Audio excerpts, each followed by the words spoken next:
Thank you, Lisa. After news of the possible outbreak, there are a lot of questions about TB, how it is spread, and who could have possibly been infected. To clarify, just because a child is infected does not mean they actually have the disease.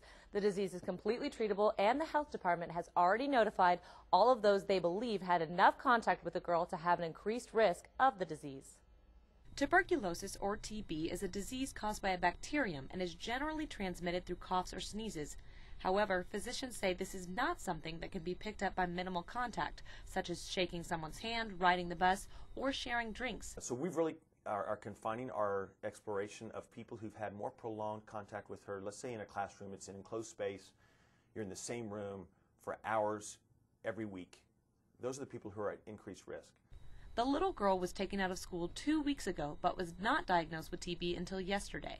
The health department has already notified families of students that they believe could have been directly affected. The people that they felt like needed to know were the children that were in close contact with this little girl, and so those people were notified. And in general, the other people that are in that school system were not felt to have a significant exposure, so are felt to be totally safe. Symptoms of tuberculosis include high fever, night sweats, chronic coughs, or noticeable fatigue. These symptoms are similar to that of a common cold or pneumonia, but if the symptoms are chronic, parents should seek a physician.